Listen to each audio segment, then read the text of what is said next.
এখন আমরা খাচ্ছি হচ্ছে ছাতু আর বিস্কুট। এই তো গাড়িগুলো দাঁড়িয়ে আছে। এটা কি রে? এটা টাইম ল্যাপসে নিতে হবে। তো আজকে আমাদের নাগাল্যান্ডে হচ্ছে প্রথম দিন, আর কালকে রাত্রিবেলা প্রায় 10টার সময় আমরা ট্রেন থেকে নেমেছিলাম, আর রাতটুকু রিটায়ারিং রুমে ছিলাম। তো এখন সকাল 8টা বাজে, আর 8টার সময় আমাদের চেক আউট টাইম ছিল, তা আমাদের একটু তো লেট হয়ে গেছে বেরোতে। দিমাপুর স্টেশনের বাইরেই গাড়ি পাওয়া যায়, তো এখান থেকে আমরা গাড়ি ঠিক করে নিলাম কোহিমা যাওয়ার জন্য। একটুখানি বার্গেনিং করার পর মোটামুটি এক একজনের 450 টাকা করে লাগছে। দিমাপুর স্টেশন থেকে কোহিমা যাব, কিন্তু দুটো জায়গা ঘুরবো, ঠিক আছে? তাই জন্য কিন্তু সামান্য একটু প্রাইস আমাদের বেশি, নয়তো এক একজনের শুধুমাত্র দিমাপুর থেকে কোহিমা যেতে 300-350 টাকা গাড়িতে লাগবে, আর বাসে গেলে তো 120 টাকা বা 100 টাকা। এখান থেকে একটু সামনে গেলেই বাস স্ট্যান্ড রয়েছে, কিন্তু বাস দুপুরবেলা 12টা অবধি পাওয়া যায়, সকাল 6টা থেকে, তারপরে আর বাস পাওয়া যায় না। তো এখন আমরা বেরিয়ে পড়লাম দিমাপুর থেকে। দিমাপুর চত্বরটা কিন্তু দেখে পুরোপুরি ওয়েস্ট বেঙ্গলের মতোই লাগছিল। সত্যি কথা বলতে আমার এখনও মনে হচ্ছিল না যে আমি এতটা জার্নি করে কলকাতা থেকে বা ওর বাইরে কোথাও চলে এসেছি। এরপর আমরা চলতে থাকলাম দিমাপুরের দিকে। একটু একটু মেঘলা হয়েছে, তবে আরেকটা কথা বলে রাখি, অবশ্যই কিন্তু সবাই ব্যাগের রেন কভার ক্যারি করবে, ঠিক আছে? যে কোনো সিজনেই যখনই আসো না কেন ব্যাগের রেন কভার কিন্তু খুব মাস্ট। কারণ আমাদের এই দিনকে যেটা হয়েছিল সেটা হলো গাড়ির ওপরে ব্যাগ তো রাখতেই হবে, তো ওগুলো যথেষ্ট ইনি কভার করে দিয়েছিলেন, কিন্তু তা সত্ত্বেও কিন্তু বৃষ্টি হওয়াতে পুরো ভিজে গেছে জামা কাপড়, অনেকটাই জামা কাপড় ভিজে গেছে, জ্যাকেট ভিজে গেছে। তো এইবার একটু যেতে না যেতেই বৃষ্টি শুরু হয়ে গেল। আর দিমাপুরের এয়ারপোর্ট ক্রস করার পরেই হালকা করে আচ্ছা পাহাড় কিন্তু দেখা যাচ্ছে। এবার কিন্তু আর কলকাতা কলকাতা ফিলিংস আসছে না, এবার একটুখানি ঘর বাড়িও চেঞ্জ হয়ে গেছে, আশেপাশের ভাইবসও চেঞ্জ হয়ে গেছে, ব্যাস।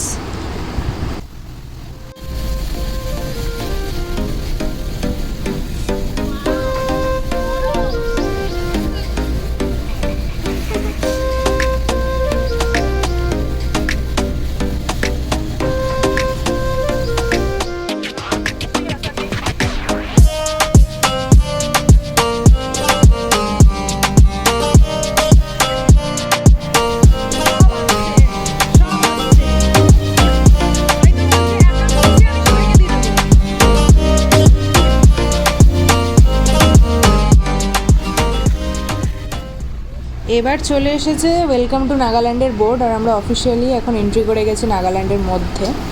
যতটা পেরেছি আমি রেকর্ড করার চেষ্টা করেছি রাস্তাগুলো, পুরোটা তো করা সম্ভব নয়, তাই তোমরা কিন্তু প্লিজ দেখো ভিডিওটা পুরোটা, কেউ কিন্তু স্কিপ করো না।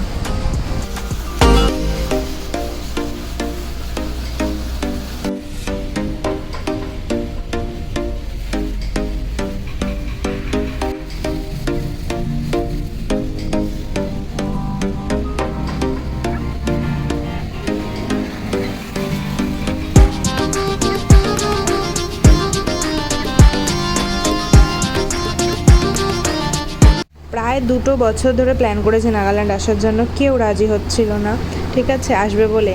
তো ফাইনালি আমি বাকিদেরকে পেয়েছি, একটা গ্রুপ বানাতে পেরেছি আসার জন্য। তো আমি তো বিশাল বিশাল এক্সাইটেড।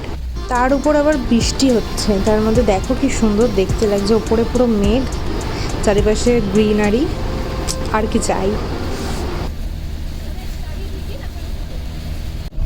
আমরা যেহেতু দিমাপুরে ট্যাক্সিতে এসেছি, তাই জন্য কিন্তু এখানে ড্রাইভার দাদাকে পারমিট বার করতে হবে, আর ওনার গাড়ির যে পার্কিংয়ের একটা চার্জেস হয় ওইটাই ওনাকে এখানে পে করতে হবে, ঠিক আছে? আর এই পারমিটের চার্জেসটা কিন্তু আমাদের ওই টাকার মধ্যে ইনক্লুড রয়েছে, ঠিক আছে? এটার জন্য কিন্তু আমাদেরকে কোনো এক্সট্রা টাকা দিতে হয়নি।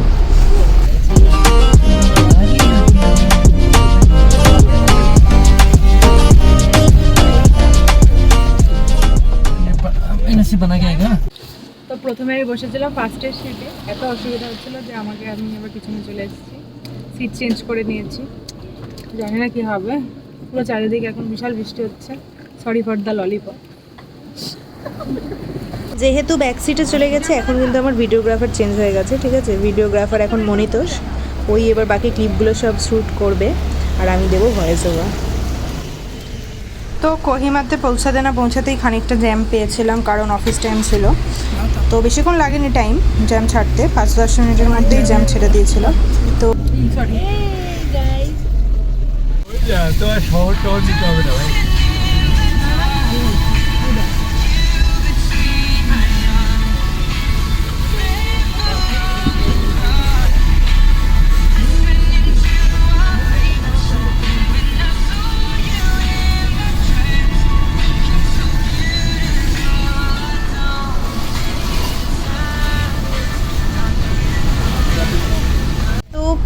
2 ঘন্টা 2.5 ঘন্টা পর, এক্স্যাক্ট কিন্তু বলতে পারছি না, ঠিক আছে, এটা ভুলও হতে পারে, এটা হয়তো 3 ঘন্টাও হতে পারে, কম হবে না এটা শিওর, বাট বেশিও হতে পারে। তো যাই হোক, 2.5 ঘন্টা ধরেই চলি। 2.5 ঘন্টা পর আমরা এখন এসে গেছি। আজকে আমাদের প্রথম ডেস্টিনেশন সেটা হচ্ছে কোহিমা স্টেট মিউজিয়াম, ঠিক আছে। তো প্রথমে আমাদের এখানে বাইরে থেকে কালেক্ট করতে হবে টিকিট। তো এক একজনের 10 টাকা করে টিকিট, আর যদি ক্যামেরা বা কিছু থাকে বা ফোন দিয়েও ফটোগ্রাফি করতে যাও তাহলে লাগবে 50 টাকা, ঠিক আছে। মানে সবাই আলাদা আলাদা ফোনে ফটোগ্রাফি করতে পারে, বাট 50 টাকা দিতে হবে। তো আমরা সেটা করেই নিয়েছিলাম।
নাগা উপজাতিদের যে লোকাল গেমসগুলো রয়েছে, তো সেগুলো এখানে দেখো ভালো করে দেখানো হয়েছে, ছবি আঁকা রয়েছে, যেসব টুলসগুলো দিয়ে খেলা হতো ওগুলো রয়েছে, আর প্রতিটা গেমস কবে উৎপত্তি হয়েছিল বা কেমন করে পদ্ধতি, ওগুলোও কিন্তু সব ডেসক্রাইব করা রয়েছে।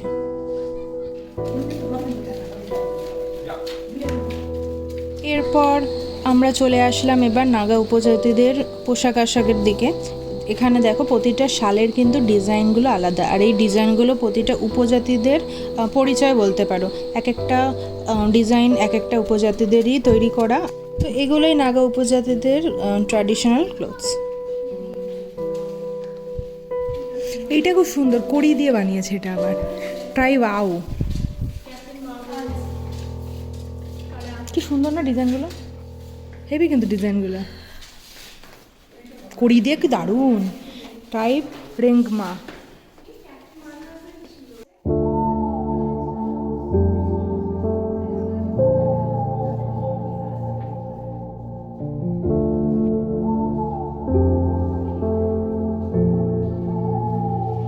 এতক্ষণ দেখছিলাম ওনাদের সব পোশাক আশাক, এবার আমরা চলে এসেছি জুয়েলারি সেকশনে, ঠিক আছে। এখানে যা দেখতে পাবো ওনাদের যা ট্রেডিশনাল জুয়েলারি রয়েছে সেগুলো।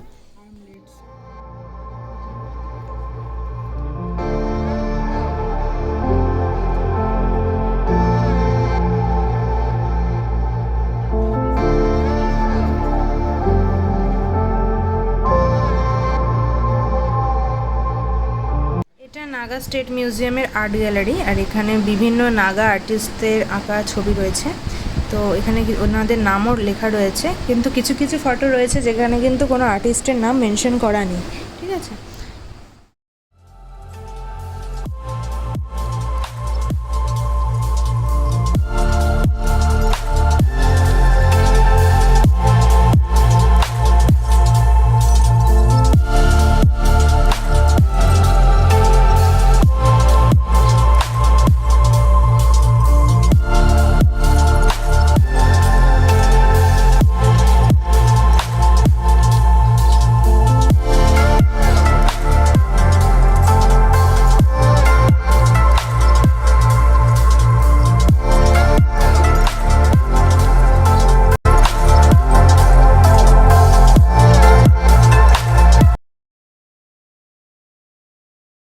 নাগা হেরিটেজ মিউজিয়াম ঘোরা কমপ্লিট করে তারপরে আমাদের এখন নেক্সট ডেস্টিনেশন ছিল Kohima war symmetry.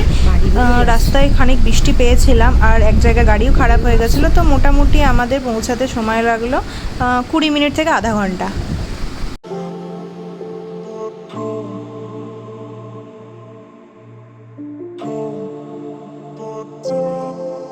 Kohima war সেমিট্রিতে ঢোকার জন্য কোনো রকম কোনো এন্ট্রি ফি লাগে না, আর এখানে কিন্তু ভিডিওগ্রাফি অ্যালাউ না। প্রথমে আমরা জানতাম না, তারপরে গার্ড এসে ওখানে বারণ করাতে আমরা পরবর্তীতে কোনো ভিডিও শ্যুট করিনি।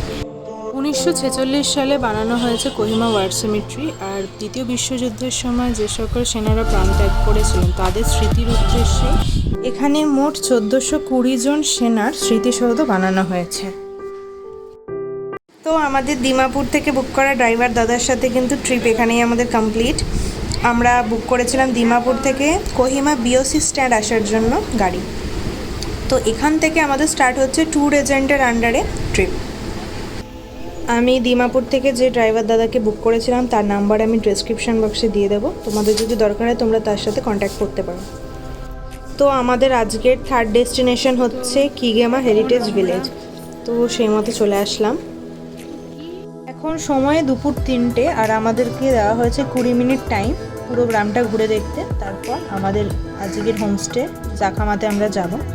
তো যেহেতু হাতে মাত্র 20 মিনিট, তো তাড়াতাড়ি গিয়ে ঘোরা শুরু করলাম। এখানেও কিন্তু নাগা উপজাতিদের বিভিন্ন উপজাতিদের আলাদা আলাদা স্টাইলের বাড়ি, এগুলো সব নিয়েই কিন্তু এই পুরো নাগা হেরিটেজ ভিলেজটা তৈরি করা রয়েছে।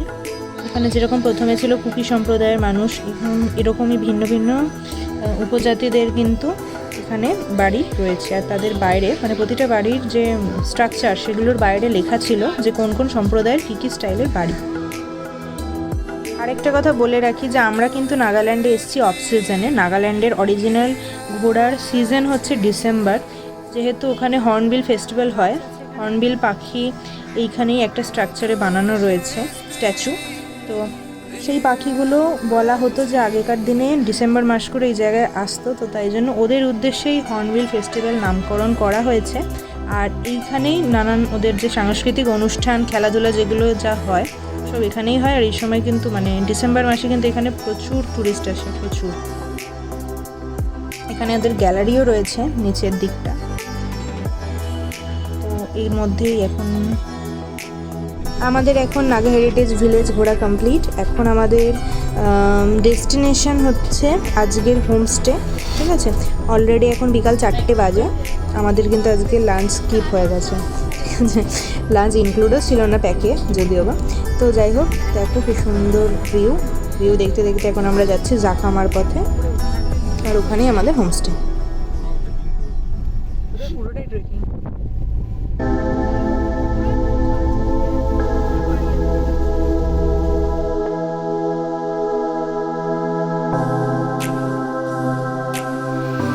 সারাদিন ঘুরে টায়ার্ড হয়ে গেছিলাম, তো তাই জন্য গাড়ি থেকে নামার যে ক্লিপটা ওটা নিতে ভুলে গেছি।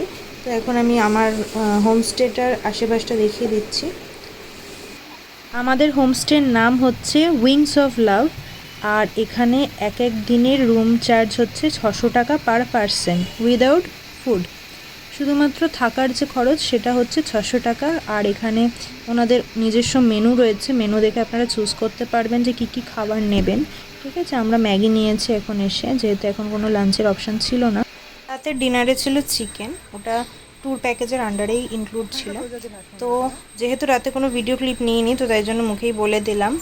আর খাওয়া দাওয়ার পরে মানে ম্যাগি খাওয়ার পরে আমরা এখন একটুখানি নিচটা হাঁটতে এসেছিলাম। দেখো সুন্দর জমি, চারিদিকে ফুল। একটু দূরে স্টেপ ফার্মিংয়ের প্রসেস চলছে, এখনও ধান লাগানো হয়নি। So day 1 in Nagaland blog এখানেই শেষ করছি। ভিডিওটা ভালো লাগলে অবশ্যই একটা লাইক কমেন্ট করে দাও, আর এখনও অনেক ভিডিও আসতে চলেছে, তো দেখার জন্য আমার চ্যানেলটা সাবস্ক্রাইব করে দিও। Thank you.